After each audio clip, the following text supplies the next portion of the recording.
What's up, everybody? Steven Z Killer here. Today I'm bringing you a brand new reaction. I hope you guys enjoy, but before we get into that, 77% of you guys are not subscribed. Now there's two reasons for that. You're either new or you're returning, and hopefully today you change that. With that in mind, you hit that subscribe button and join this community. Now, let's get into the video. Link down below for the original video. We're back with some more film theory. And we're checking out some more theories that involves the Backrooms. Now, I'm looking forward to it, especially after the last few videos of Backrooms, and I'm wondering what basically they figured out and or putting together based off the last few videos. Let's check it out. Okay. A little bit of Indiana Jones looking animation. By the way, guys, I know the content has been very low in the last couple of days. But where I am in California, there is a huge fucking heat wave going on. Every day it's been over 105 degrees for like 12 hours straight. And at night, we're still like 85 to 90 degrees at night. And, yeah. Truly astonishing. This could rewrite everything we know about Egyptian society. The world has to know! What? Hello, Internet! Welcome to Film Theory, the show... And that's the last one we've heard of him. He's dead. He's dead for good.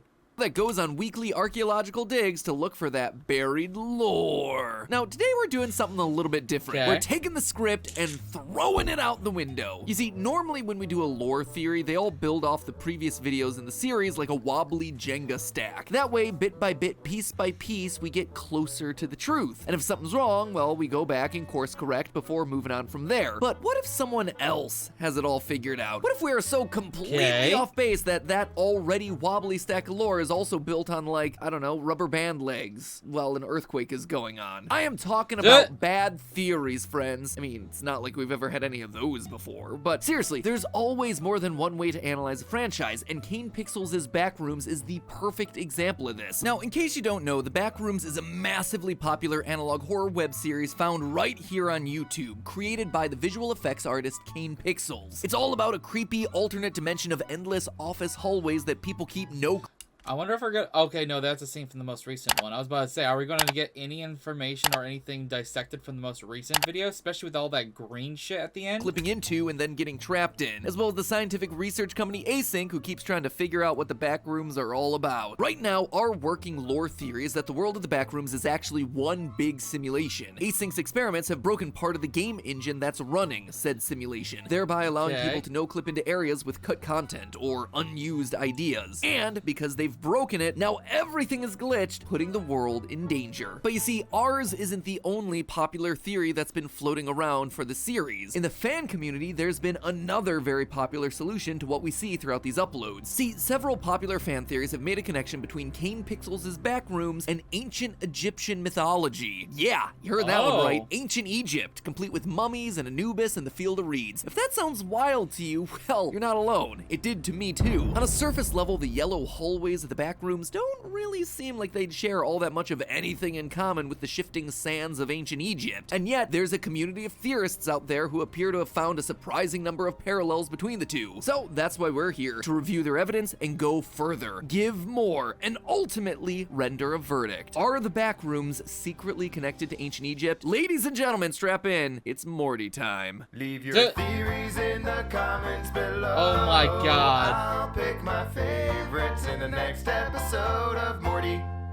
So the oldest example I could find of someone calling out the potential Backrooms Egypt connection was this Reddit thread by Alex Miho Was Taken on March 23rd, 2022. Given the flurry of posts in the aftermath of Kane's first video though, I may have missed something earlier, so apologies if I did. Since that first post though, a ton of other theorists have flooded in to analyze the connections. The most in-depth example is this massive 6-page analysis from Zach Gardner on the entire Backroom storyline. Now, this thread is long, so I'm just gonna touch on the highlights here. First, and most importantly, the name, KV-31. In the Backrooms, KV-31 is the project designation that Async gives to their low proximity magnetic distortion system, aka their portal into the Backrooms. At first, KV-31 might just seem like a couple of random letters and numbers that got slapped together, but it actually shares its name with a real-world location, a tomb in Egypt's Valley of the Kings, also named KV-31. Interesting. Let's dive deeper. Literally, the topmost shaft shaft to this tomb was discovered all the way back in October of 1817, but the rest of the complex remained undiscovered until about 2010. Then, in January of that year, archaeologists discovered that the complex actually went much deeper than they first believed. Now, just on a surface level, that already seems somewhat similar to the Backrooms, right? Our world exists on top of an undiscovered tomb, which remained undisturbed for thousands of years, exactly how the Backrooms was underneath the real world until Async's discovery. Egyptologists were also shocked to discover that the KV-31 tomb kept going down deeper than they initially expected. There were hidden layers, new floors to unearth as you got deeper, exactly what we see Async uncovering in the Backrooms. But the connections between the two go beyond merely the name and the general idea of secret tomb go down. As archaeologists worked their way through the KV-31 tomb, they discovered the remains of 5 mummies from Egypt's 18th dynasty. And now, look at the Backrooms. How many missing persons posters are we shown? 5. Oh, and wow. when we do happen to find one of those bodies buried in the Backrooms, it appears dehydrated, dry and leathery, kinda like the remains of a mummified person in an ancient Egyptian tomb. And that's not all. The mummies that were found in KV-31 were so mangled that they were missing limbs and unidentifiable, just like the victims of the bacteria monster that we see in Kane's series. On another note, researchers of KV-31 installed a metal door over the shaft during the excavation to prevent any unwelcome intruders from entering the tomb. This is very similar to how we see Async erect a metal barrier between their control room and the Backrooms, preventing people from getting in while also preventing any undead monsters from possibly getting out. Speaking of doors, by the way, other Reddit users have pointed out that the doors for Async's portal look awfully similar to the false doors that can be found in Egyptian tombs. These false doors are carvings or paintings that are meant to be artistic representations of a door that acted as a threshold between the worlds for the living and the dead. These were meant to be doors through which the spirits of the dead could pass from the earth to the afterlife. Given how deadly the Backrooms have proven so far for anyone who no-clips in, let's just say demand would be high for anything helping guide dead spirits. In fact, the entire Backrooms idea bears a striking resemblance to the Egyptian concept of the Duat, or the Egyptian afterlife. According to Egyptologist John H. Taylor, the content for the Duat drew directly from what Egyptians knew in their day-to-day life. Realistic features like rivers, fields, caverns, and islands, while also incorporating more fantastical imagery like lakes of fire, turquoise trees, and walls of iron. And while the Backrooms isn't drawing from natural features like rivers and caverns, it is drawing from everyday mundane things that we're all familiar with. Ugly wallpaper, fluorescent lights, wet carpeting. It also takes the normal and makes it abnormal. Yeah, like now the we field also of weeds. And while no, we haven't yet seen anything as outright also have that fantastical new as a thing, though, lake with of the green fire, we light. have seen farmhouses hidden the green inside light the of the walls, last giant episode chairs, of and homes full of Backrooms. backwards road signs. All things that we're used to seeing in our day-to-day lives, but combined with other ideas that they shouldn't be mixed with. So that's pretty much the main points the fan-created Backrooms is actually Egypt theory. In the comments, I'd love to have your thoughts on this theory, because here's the way I see it. I'm not buying it. I love a good off-the-wall theory, and there have been plenty of times where I've been known to stretch real hard to get some evidence. But looking at the whole Egypt connection thing, what's here is circumstantial at best, and even worse, doesn't really add up to all that much. Let's start here with the biggie. The point to me that's the most compelling. The name, KV-31. Yes, the fact that the Async project name and this tomb in Egypt line up is a fascinating coincidence, but we just don't have enough evidence to call it anything beyond that. First of all, KV-31 is an entirely unremarkable Well, a lot of this tomb. stuff has It's been not very kinda, big like, the seemingly out endless there Backrooms, and it didn't contribute anything coincidences, significant to Egyptian archaeology. A lot But of more the stuff that you even importantly, came up there with, are Matt, hundreds of tombs all around Egypt. It's easy to hear a phrase like ancient Egyptian tomb and think something grand and mysterious like the pyramids, but in reality, they were just like fancy basements for burials. When I visited Egypt 10 years ago, I went to a few that were literally in the middle of some guy's backyard. No joke. We in the West have this mystique and allure attached to Egyptian tombs, but they're more common than the media would have you believe. Going back to KV-31, the KV stands for Valley of the Kings. It's on the west bank of the Nile, right across from Luxor. And in this one area alone, there are roughly 63 numbered tombs, KV-01 all the way through KV-63. If Kane had picked any KV number between 1 and 63, this exact same argument could have been made. It seems far more likely to me that Kane either came up with a cool sci-fi sounding collection of letters and numbers that just so happened to coincide with an obscure dig site in Egypt, or he knew about the numbering system in the Valley of the Kings, thought it sounded cool, and used it. Well, in the last theory that you came up with, you went and took some numbers and found it connected to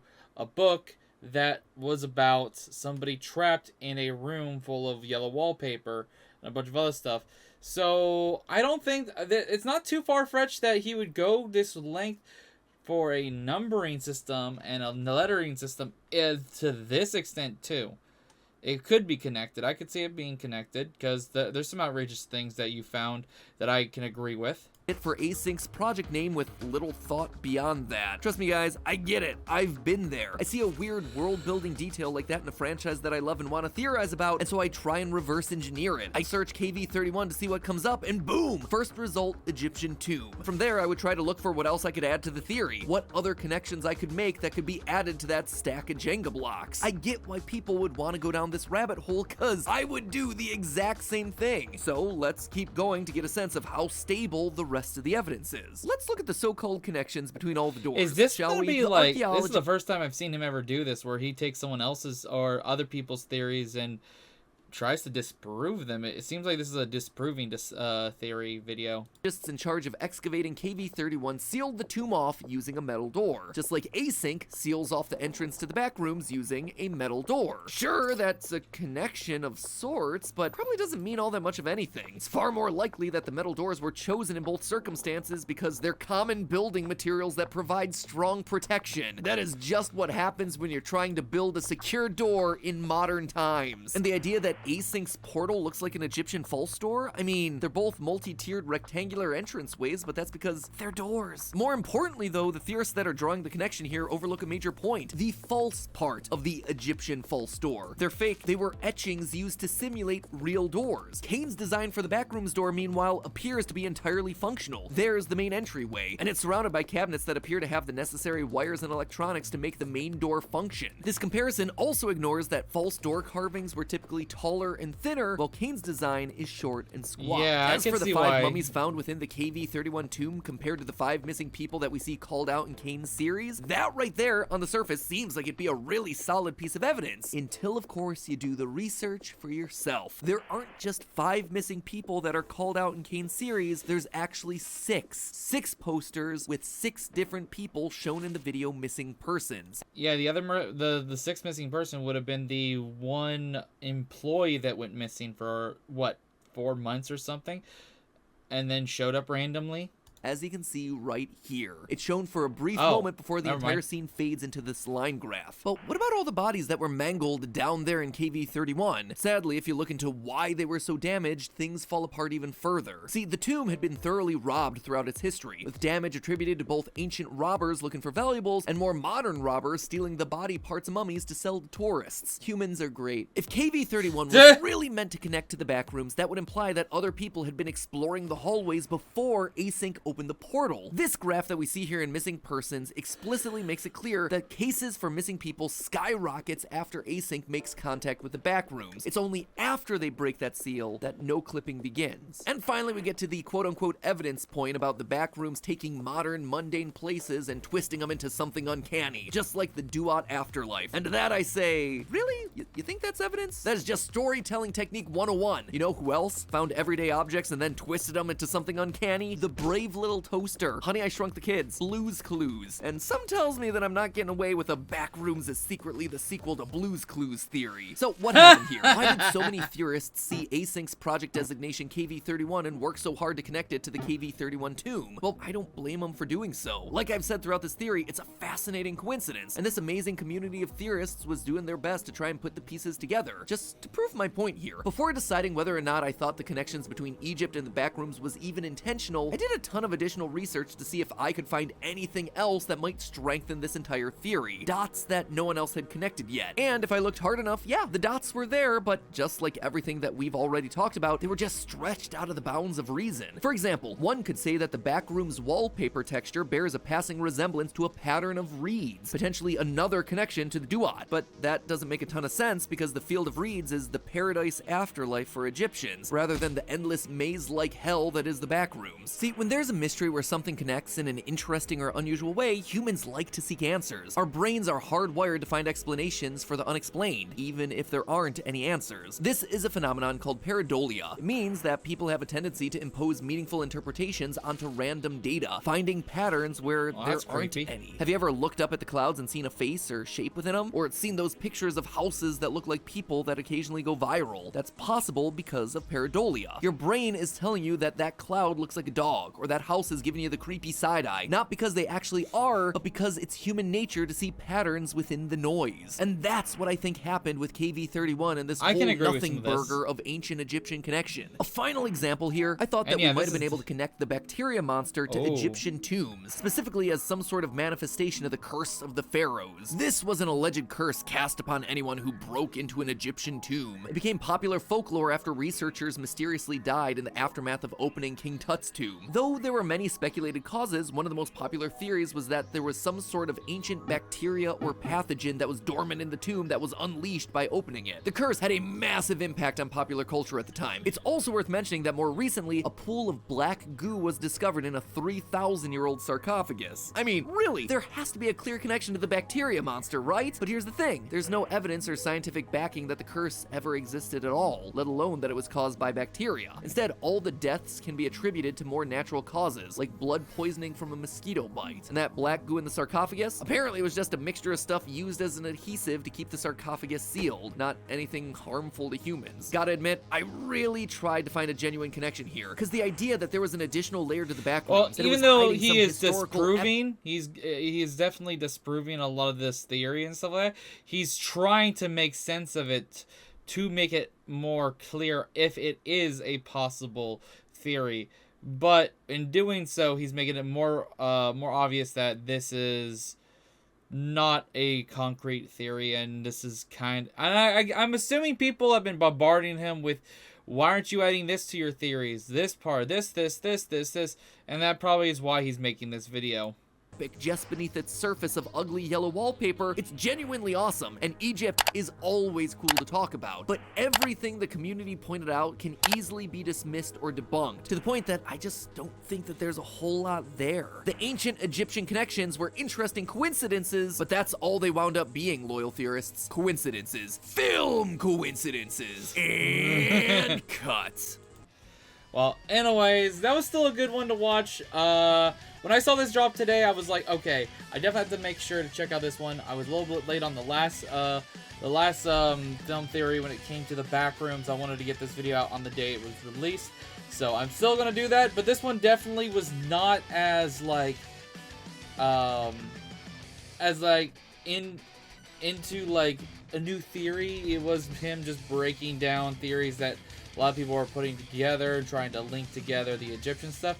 And I see why he probably did this, and hey, it is what it is. And I enjoyed it still, and hope you guys enjoyed this reaction. If you have more suggestions, comment down below, and also hit the like button, hit the subscribe button, and hopefully by next week, the temperature is no longer above 100 degrees. This week sucks, and that's why I really haven't been streaming and uploading as often. It's hard, and also it actually was affecting my computer. There was a few times this week, I'm not even joking, it was so hot, my computer, I think, overheated to the point where it just turned itself off, like, while I was editing a video, which sucked. But I was able to get the video out still. But anyways, guys, thank you for watching. I'll see you guys in the next video. Until then, later! This is the Prince of the motherfucking Saiyans, and I am ordering you to subscribe to Steven Z. Killer!